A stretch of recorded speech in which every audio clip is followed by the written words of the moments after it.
The rain on the highway didn't just wash the asphalt, it washed the color out of everything else, leaving the world a stark, unforgiving canvas of black and gray. For 15 years, Nomad had ridden that line, the lifeblood of the Iron Saint's MC flowing as thick and dark as the oil in his bike's engine. His name was whispered in roadhouses and across state lines. A man defined by the thunder of his Harley and the unforgiving steel of the club's code. He was a sergeant-at-arms, the enforcer, the one who carried the club's weight and applied its brutal, necessary justice. The patch on his back wasn't just a symbol. It was his skin, his history, his future. It was everything. Until tonight. Tonight, everything was different. Tonight, the only sound louder than his customized exhaust pipes was the thin, shaky breathing coming from the saddlebag strapped behind him. It wasn't club business that had him riding 100 miles off his turf and burning rubber through the night. It was a promise, a whisper made to a dying woman who, in her final moments, had looked at him not as Nomad, the Iron Saint, but as the quiet, broken man she had once loved before the road claimed him. Her name was Lena, and the cargo in the saddlebag, a terrified 6-year-old girl named Lila, wrapped in a worn club blanket, was his daughter. A secret he had kept, a life he had been forced to ignore, now violently thrust into his present. Elena's death wasn't an accident. It was the messy fallout of a minor deal gone bad, a ripple effect from a syndicate far worse than the Iron Saints could ever be, the cold corporate kind of evil that wears suits and carries briefcases, but leaves behind the same trail of blood. They wanted something Lena had, a ledger, a digital key, a piece of leverage, and when she refused, they took her. Nomad found the house too late, the scent of gunpowder still sharp in the air, the silence a deafening scream. But Lila, hidden in a pantry, was alive. The Iron Saints MC operated by a strict, archaic rulebook. No women in club business, no children on club territory, and above all, absolute loyalty to the brothers before all others. To bring Lila back to the compound was to invite catastrophic scrutiny, to challenge the very foundation of the life he led, and risk the child's life in the inevitable, brutal retaliation. But Nomad looked at the scared eyes of the girl and saw something that shattered the iron casing around his heart, a mirror image of Lena, pure, innocent, and entirely dependent on the monstrous man who had to pretend he didn't exist for her own safety. He pulled off the main highway, the wet gravel of a forgotten logging road crunching beneath his tires. He stopped the engine, the sudden quiet heavy and unnerving. He gently unstrapped the saddlebag. Lila's face, pale and tear-stained, emerged from the dark wool. "Are we safe now, Daddy?" she whispered, the term hitting him like a physical blow. "Not yet, Firefly," he answered, using the pet name Lena had shared with him years ago, a name that felt foreign and painfully right on his tongue. He had to be Nomad now, the calculating outlaw, not the ghost of a father. "But we will be soon, just a little further." His plan was a desperate improvisation. He couldn't keep her. The Saints would demand an explanation, and the truth, that he had a civilian child of his own, would be seen as a weakness, a liability that could tear the Brotherhood apart. The code demanded that he cut this weakness out, sever the tie, leave her with a relative, a safe house, anyone who could ensure she didn't become leverage. But his blood, thicker than the MC's oil, screamed a different order. This wasn't weakness, this was his burden. And the Iron Saints, despite their ruthlessness, were founded on a twisted sense of protecting the defenseless, of applying road justice against the truly wicked. That was the only way he could justify the things he had done, the blood on his hands. He protected the wronged. And who was more wronged than this child? He settled Lila into a cramped, dilapidated cabin he hadn't used in years, a relic from a past supply run. The cabin was miles deep in the national forest, accessible only by a single, overgrown track. It was his temporary sanctuary, a place where the patch and the father could coexist, if only for a few hours. The problem, as always, was time and money. He needed to disappear her, but he also needed to protect her from the real monsters who were hunting Lena's ledger. He needed resources the Saints controlled, and he needed them without alerting the president. Hammer, a man whose sense of honor was as sharp as his skepticism. Nomad knew if he asked Hammer directly, the answer would be a hard, cold no, followed by an immediate demand to dispose of the problem. He stared at the faded Iron Saint's emblem stitched onto the leather of his cut, the three interconnected skulls mocking him. The Saints weren't just a gang. They were a family forged in fire and loyalty. To betray them was unthinkable. It was a death sentence not just for him, but for Lila. But to let the child fall into the hands of the syndicate was a damnation far worse than any punishment the Saints could mete out. A flash of light cut through the dense woods. Headlights. Too fast for a deer, too early for a local. Nomad's hand instinctively went to the .45 strapped to his side. He pushed Lila further into the shadow of the rickety bed frame.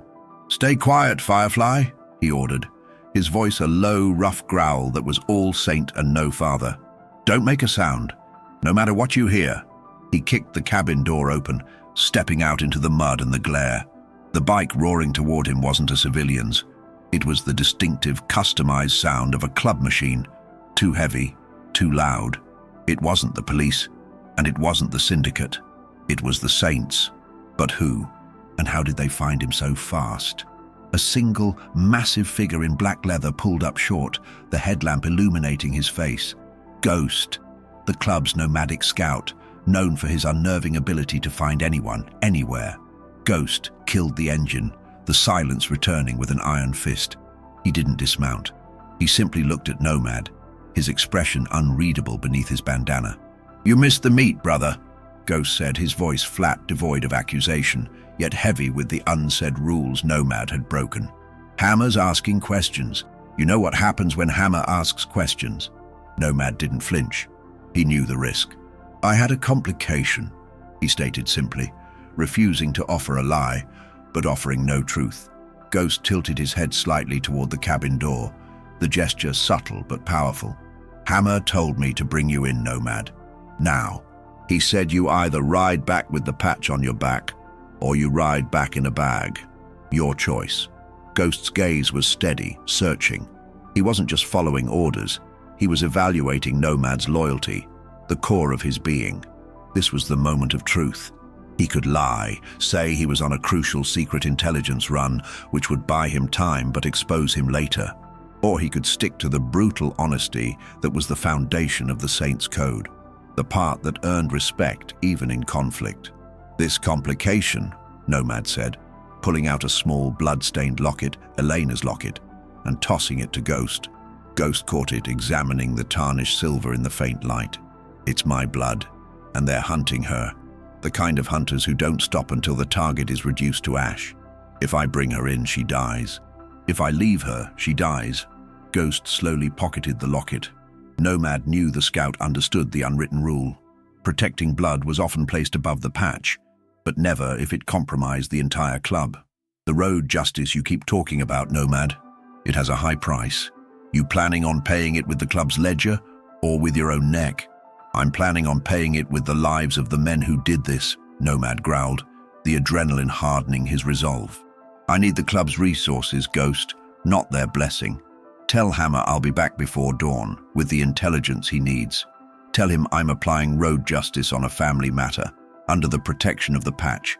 But tell him one more thing." Nomad took a step forward, his shadow looming large over Ghost. "Tell him that if any saint touches a hair on her head, if any saint even breathes the word liability in her presence, I will ride through every chapter and burn this organization to the ground myself. I wear the patch, but I wear the fatherhood too. And tonight, the vow of fatherhood comes first." Ghost looked at the cabin, then back at Nomad. He saw the cold fire in Nomad's eyes, a look that transcended even the Iron Saint's famous ferocity. Ghost nodded, a nearly imperceptible acknowledgement. He knew Nomad was not bluffing. He turned the ignition. "The clock is ticking, Nomad," Ghost said, his voice a final warning, the engine swallowing the sound of the girl's quiet breathing inside the cabin. "Dawn comes fast out here." Ghost spun the bike around and disappeared back into the darkness, leaving Nomad alone with the impossible choice and the ticking clock. He had bought himself minutes, maybe hours, but the debt was now owed directly to the president, and Hammer's debts were always paid in blood. Nomad gripped the butt of his pistol, the cold steel a reminder of the two paths laid out before him, the path of the patch and the vow of the father. He knelt by the cabin, peering in at Lila. He had to ride, but leaving her here alone was not an option. He needed a protector, someone outside the club, someone he had sworn never to trust again. Nomad couldn't trust the cabin. Ghost's visit proved the Saints could find him, meaning the syndicate, with their deeper pockets and better intel, were likely already on his trail. He had minutes, not hours. The vow of fatherhood demanded action, not hiding. He gently roused Lila, lifting her small, light body onto the gas tank of his Harley, wedged between him and the handlebars. It was reckless, exposing her to the road, but it was safer than leaving her isolated in the woods where she could be easily snatched. He covered her with his thick leather cut, the symbol of the Iron Saints now serving as a child's blanket. He had one card left to play, a devastating gamble against the clock and the code. He aimed his bike towards the only person he knew who held more secrets and influence than the Saints themselves, the librarian. The librarian was an exiled associate, a former fixer for high-level targets. A woman Nomad had helped banish 3 years ago for breaking a major club pact, a move that had earned him Hammer's trust, but earned him the librarian's undying, justifiable hatred. She ran a discreet, semi-legal operation on the edge of the city's port, providing forged identities and secure transport for those running from consequences. She owed him nothing, and he deserved her contempt. But she was the only one who could get Lila out of the state by dawn. The ride was a hellish blur of speed and tension. Every shadow was a threat, every distant headlight a potential ambush. He narrated the ride to Lila in a low, soothing growl, talking about the stars hidden by the city smog, telling her about the iron horse that carried them, trying to drown out the terror with the rhythm of the road. This was his penance, his redemption, his final act of defiance against the code that had consumed his soul. They arrived at the docks as the first hint of grey stained the eastern sky. The air smelled of diesel and salt. The librarian's operation was housed in a massive cold storage warehouse, its exterior as unforgiving as her demeanor. Nomad dismounted, lifting Lila off the bike. The weight of her small body in his arms felt heavier than the combined weight of every bad decision he had ever made. He found the librarian, a woman named Lena, ironically close to Eleanor, hunched over a bank of monitors, surrounded by papers and blinking server racks. She didn't look up, the click of her keyboard relentless. The sergeant-at-arms of the Iron Saints trading in his high-speed pursuits for a family outing, she drawled, her voice sharp and cold. She didn't have to see him to know who it was. She saw everything. 3 years, Nomad. You show up here on my turf wearing that ugly patch and you brought a witness. What, did you run out of things to burn? Nomad set Lila down gently behind him, positioning himself between her and Lena. I need safe passage, he stated, cutting through the venom. A new identity, a clear path out of the state, and a guarantee of security for the asset, by sunup. Lena finally stopped typing and turned, her eyes holding years of resentment and calculated fury. She saw Lila, clinging silently to Nomad's leg, and a flicker, not of kindness, but of recognition, crossed her face. That little firefly is expensive, Nomad. You walk in here, asking for a miracle and my help, after you were the one who exiled me. You owe me everything, and you have nothing left to offer. You broke the code, I broke the code. Now you want me to commit treason for your bloodline? I have the ledger, Nomad said, pulling a flash drive, the actual target of the syndicate, from a hidden pocket sewn into his cut. Lena hadn't hidden it in a safe. She had used her last breath to entrust it to the one man she knew would be hunted for it. This is worth 50 times what you lost. It's the whole operation, bank accounts, names, dates. It buys her safety and your freedom. Lena's eyes widened, recognizing the gravity of the information. This wasn't just leverage, it was an atomic bomb in the criminal underworld. Nomad was trading the key to a massive syndicate for his daughter's life. And what about the patch? Lena asked, nodding toward the Iron Saints insignia on his back. You give me this, and the Saints will have no choice but to come after you. You'll be a ghost, a legend, but a dead one. They won't just take the patch, They'll take your life and use the ledger to buy themselves out of the coming war. Nomad knelt down, pulling the knife from his boot. The steel caught the warehouse light. He didn't hesitate. He drove the blade into the lower seam of his vest, tearing the thick leather, systematically cutting the Iron Saint's patch, the 3 skulls, the club name, the state rocker, off his back. The sound of the fabric ripping was like the end of a chapter, the final execution of a life lived by another's rules. He dropped the shredded patch onto the concrete floor. It was a tangible, final sacrifice. "I chose the vow," he whispered, standing back up, his back now bare leather. "The patch gave me a family, but the vow gave me a purpose worth dying for. I am paying the price with my own patch and my own neck, but I need you to understand something, Lena. If I find out this ledger doesn't buy her security, if I find out she is ever compromised, I will burn your safe haven down and salt the earth. This is road justice, Lena, the kind that ends lives, including my own if necessary." Lena stared at the ruined patch, then at the small girl, then at the flash drive held tight in Nomad's fist. She knew the Saints' code of honor was warped, but their commitment to a debt was absolute. Nomad was not asking for a favor, he was making a transaction and swearing an oath. "Deal," Lena said, her voice flat, the hostility momentarily replaced by pragmatic respect. "I get her out. Safe, clean, untraceable. You bought her a new life, Nomad, but the price you paid won't protect you from what's coming next." He handed her the flash drive. The exchange was complete. Within minutes, Lena had a contact ready, a heavy-set woman who looked like a school teacher and moved like a professional. Nomad knelt one last time, pulling Lila close, burying his face in her hair, inhaling the innocent scent of her. "You are going on an adventure now, Firefly," he said, holding back the storm raging inside him. "You listen to this nice lady. You don't look back. You remember this. I will always be the thunder on the road. You can always hear me, even when you can't see me." Lila wrapped her arms around his neck, a final fierce embrace. "I love you, Daddy." The word nearly broke him. He nodded, unable to speak. He lifted her, passing her into the waiting arms of the courier. He watched as they walked quickly towards the shadows of a waiting container ship, a ghost, disappearing into the anonymity of the sea. He stood there until the final door slammed shut, separating his present from her future. The moment the ship's horn sounded, a low, sorrowful blast over the water, the familiar thunder of multiple engines erupted at the warehouse entrance. The Saints had arrived. Hammer, a mountainous man with eyes like flint, dismounted first, flanked by Ghost and 4 other patched members. Hammer saw the torn patch on the ground and Nomad's exposed, empty back. He saw the cold fury in Nomad's stance, the empty space where Lila had stood. "You chose poorly, brother." Hammer's voice boomed, heavy with judgment and grief.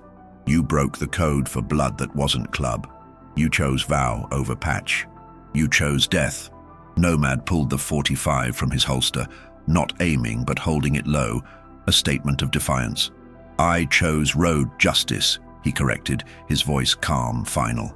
"And the justice is this. The syndicate that killed Lena is exposed on that dock. Use that information to buy the club immunity. That's my final act for the patch. Now get off my road." Hammer stared at the man who had been his most loyal enforcer, the man who had chosen to become a martyr for a single child. He saw the truth in Nomad's eyes. The man was already dead, but the code was the code, and Nomad had earned his end. "Get him, boys," Hammer ordered, the words heavy with betrayal. Nomad didn't run, he didn't plead. He raised the pistol toward the advancing men, a solitary figure against the rising sun, the ghost of an outlaw father, ready to pay the ultimate price for the sacred vow he had just taken, ensuring the only thing he would leave behind was a memory of thunder and the safe, distant future of his Firefly. The sounds of battle erupted, a final, brutal symphony of sacrifice and road justice under the gray, breaking dawn. He had chosen the vow, and the vow was his honor.